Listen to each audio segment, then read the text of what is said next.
Hello, Blackhawks Nation. Welcome to the Blackhawks Daily, your favorite recap of the daily buzz around your Chicago Blackhawks. I'm a little pumped.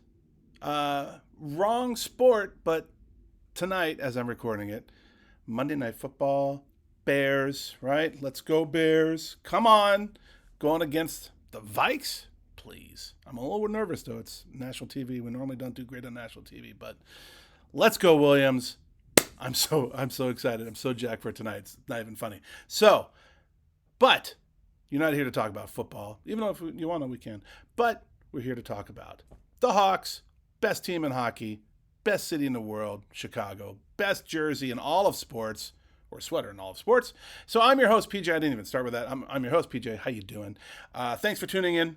As we know, it's been a pretty dry off season. Thank you guys for sticking with me through this because you've all been so kind in the comments. I really do appreciate it.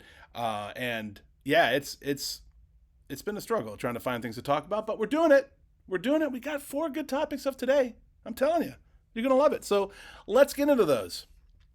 So how close do you guys think are the Chicago Blackhawks to contending again? Well, according to The Athletic, maybe closer than you think. They just dropped the ranking of the top rebuilding teams that are closest to a Stanley Cup. The Blackhawks came in, drumroll please, 4th. The teams ahead of us, San Jose, Utah, and Anaheim. And honestly, the order kind of makes sense. All 4 teams have young goaltenders with real potential, multiple options in case one of those don't pan out. And that's huge in a rebuild, obviously. Up front, the Hawks are obviously centered around Connor Bedard, Frank Nazar, and hopefully Oliver Moore. But other top prospects like Vanaker, Boisvert, Nestrashil need a little bit more seasoning. San Jose, for example, have Macklin Celebrini, Will Smith, William Eklund already in the mix, and Michael Misa in the pipeline. I wish he came to us, but that's fine. Meanwhile, Utah is just stacked, right? They got Logan Cooley, J.J. Paterka, Dylan Gunther, and more. In Anaheim, same deal. Leo Carlson, McTavish, Troy Terry, and now Cutter Gauthier. So where Chicago really stands out, though, is on the blue line. The Hawks have more NHL-ready defensive depth than any of those teams ahead of them. Think about this. Levshunov, Renzel, Vlasic, Korchinski, Kaiser, Del Mastro, Nolan Allen, all young, all with upside. Anaheim's got some exciting names too, like, I'm going to blow this one, Mintyukov. Actually, I did okay. Mintyukov and Zellweger, but Chicago's depth runs deeper. And now look, rankings obviously are speculative, right? So anything can happen. Some guys are going to hit it out of the park or put the biscuit in the basket. Some guys won't. But this list confirms what we already know. The Blackhawks are building something real here. If the forwards develop and the D core solidifies, this is a team that actually could rise really fast. Like playoff contention in 2 years fast. Just like I say, the Bears are going to be in the Super Bowl in 3 years. But still, we can be in playoff contention in 2 years. So what do you think? Are the Hawks really the 4th closest rebuilding team to a cup? Should they be higher? Or should they be lower? Drop your take in the comments. Let's chat about it. Moving on from there, my dear friends, we have the fact that we got Connor Bedard. Who's riding shotgun with this young man? The Blackhawks need to find him consistent line mates this season, and I've got 4 names that could fill the role. These are names you're very well aware of. First up, Ryan Donato. Now look, Donato had a breakout year, 31 goals, 62 points. He clicked with Bedard at times, and his finishing touch could be valuable if Bedard keeps setting him up like he did last season. He's earned a nice long look. Next, TT, Teuvo Teravainen. He's a pass-first playmaker who's always looking for an elite shooter, and Bedard obviously fits that bill perfectly. Teuvo had 43 assists last year and has great vision, could be a perfect match for Bedard's release. Third, we talked about him yesterday, Tyler Bertuzzi. A bit of a wild card here, but he brings grit, skill, and net front presence, which I think will actually bode really well for Bedard. He had an inconsistent year, but if he could recapture his Detroit form, especially under Blashill, like we said yesterday, it's coming home to roost basically, this really could work. He scored 30 under Blashill before. If he gets that, could be a great pairing. Finally, newcomer Andrei Burakovsky. He's got a sneaky good resume. He's had a 60-point season. He's a strong puck mover. He's looking to bounce back. If Bedard draws defense, Burakovsky's got the shot to take advantage of that suddenly open space. So you've got speed, vision, finishing, and physicality. Each brings something different to the table. The key here is going to be consistency, obviously. Whoever earns the spot needs to stick. Bedard doesn't need a new line every week. He needs chemistry. That's only going to bode well for him as he grows and matures as a leader and as a top elite NHL player. So who do you want to see in Bedard's wing this year? Donato, Teuvo, Burakovsky? Or are you hoping that someone like Nazar or Moore sneaks in the mix? Let us know. Let me know. We'll definitely talk about it, as we always do. So much fun. Moving on from there, can you feel it? Like, can you feel it? Because hockey is almost back. And the first real test of the Blackhawks' future is coming at the Tom Curvers Prospect Showcase. The Hawks are sending 23 players to St. Paul for matchups against the Blues and the Wild. This year's roster is loaded with talent. Oliver Moore, Artem Levshinov, and Sam Renzel headline a group that's pushing hard to make the NHL roster out of camp. Other names to watch include fan fave Nick Lardis, Ryan Green, AJ Spellisy, and Marek Vanager, all looking to impress and possibly push for AHL jobs, if not a surprise NHL look. On the blue line, it'll be fascinating to see how guys like Tage Harding and Dmitry Kuzmin stack up against tougher competition. Stanislav Berezhnoi and Owen Flowers will handle the goaltending duties for us. The showcase matters, not just for fun, but because there are legit jobs on the line in both Chicago as well as Rockford. The Blues and the Wild are sending strong rosters, but the Blackhawks have had higher draft capital lately, and that talent gap could show. But remember, this isn't about steamrolling. It's about evaluation.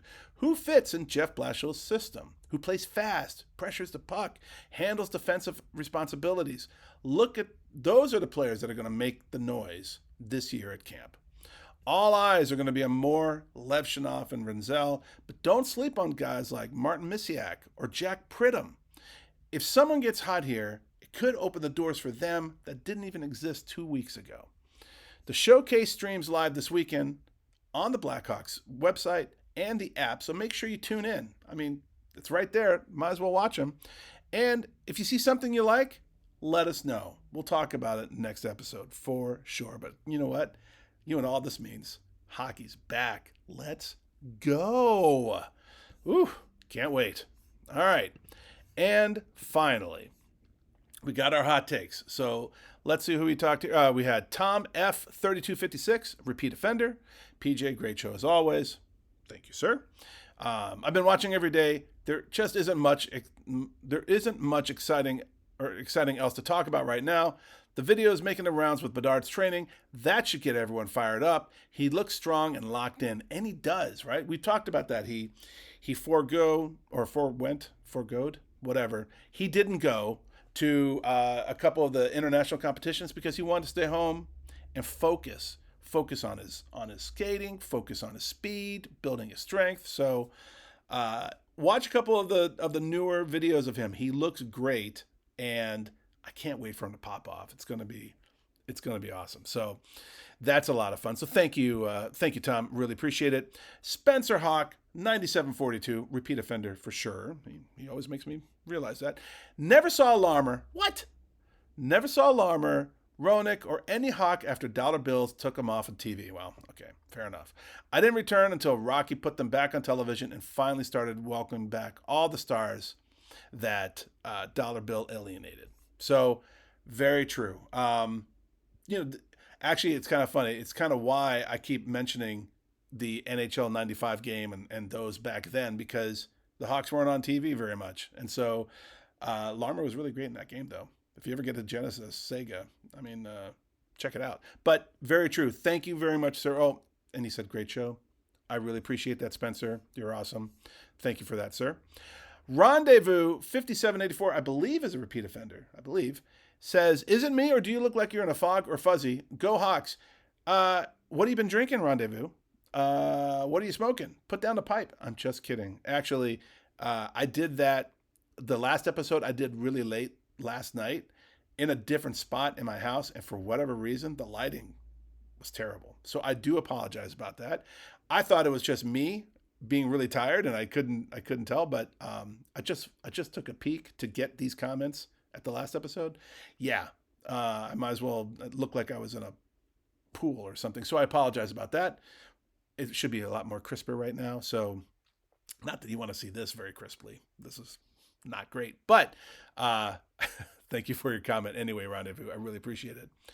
Mo-09G6Z says, fools, Calgary is the best in the world. Flames never had a first in its infancy, but still outdoes the Hawks.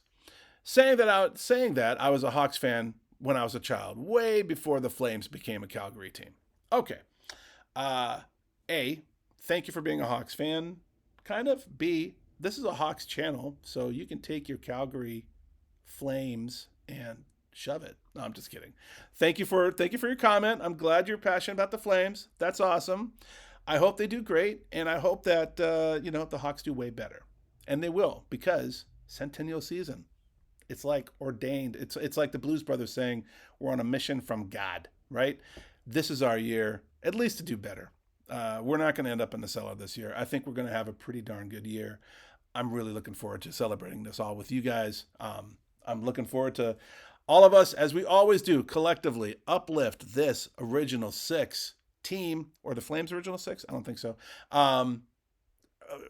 For us to elevate this original six team and to have just a fantastic showing for this team, because it's our 100th year. It's a lot to celebrate. That's a hell of a run. I can't wait for the rest of the future to come at us, because we're going to meet it. And I think the Hawks are going to do really well. So that is a wrap for today, Blackhawks Nation. Thank you so much. You're always putting in your comments. You guys are great about that. Inputting your thoughts. Obviously, your hockey acumen is pristine. There's no better fans of any sport in any city than Chicago Blackhawks fans, as well as there's no better fans of any city than Chicago. We have the best fans in the world. Doesn't matter if you're a Bears fan or a Blackhawks fan or the Bulls or the Cubs, White Sox, Fire, Sky, the Wolves. It doesn't matter. We come out and we support our teams, and we're avid fans, and I love that about us. So looking forward to celebrating this year with you guys. I really appreciate it. And also, thank you for always sharing about the channel. Thank you for liking and subscribing. It really does mean a lot, so I appreciate that as well. So let's go Bears. We're going to put on the Bears hat in a little bit. Let's go Bears tonight. Hopefully tomorrow when you see this, Bears beat the Vikings something like 492 to -4. I think that would be cool. Really appreciate it. That does it for today, guys. I'm PJ, and I'll see you next time on the Blackhawks Daily.